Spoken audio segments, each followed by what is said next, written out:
आम ओडिया भारी बढ़िया वर्षक 12 मास 13 पर्व तह मध्यरु रज पर्व अन्यतम।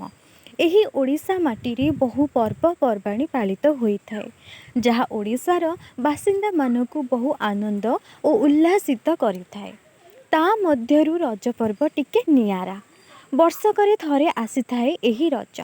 एही रज गाँ दांडरू नहीं सहर बजार जाए समस्तक मुहरे हस फुटाई थाए। रज आसिले आनंद होई उठे कुआरीर मन। वर्षा भिजा माटीर सुगंधरे महकी उठे गाँ दांड। आनंद और सिंगार पर्व एही रज पर्व।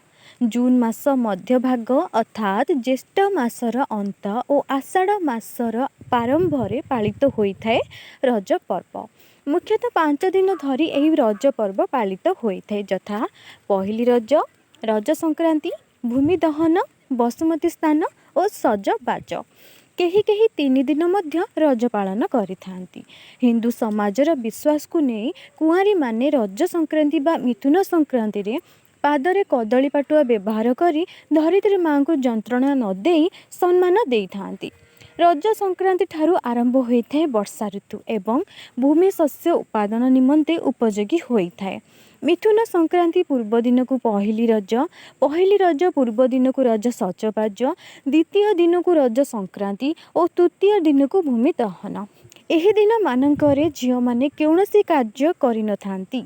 एही दिन मानकरे सजबाज, नुआ पोशाक, पोड़ पिठा, मिठा, पान आदि खाई आउ नुआ पोशाक पिंधि गाँ दांडरे बुलिबा सह घर घर बुली पोड़ पिठा खाई मजा नहीं थांती। घर घर मानकरे पोड़ पिठा, काकेरा पिठा, चकुली, आरिसा पिठा सह घर द्वार लिपापोछा करने सह बहु सजबाज करिथांती। झियो माने लुडु, पुची, रज दोली खेलिबा सह गीत मध्य गाई थांती। बनस्ते डाकिला गज बरसके थरे आसीछि रज लोगेनी नुआ सजबाज। पुओ माने मध्य कबाड़ी खेली बहु आनंद नहीं थांती।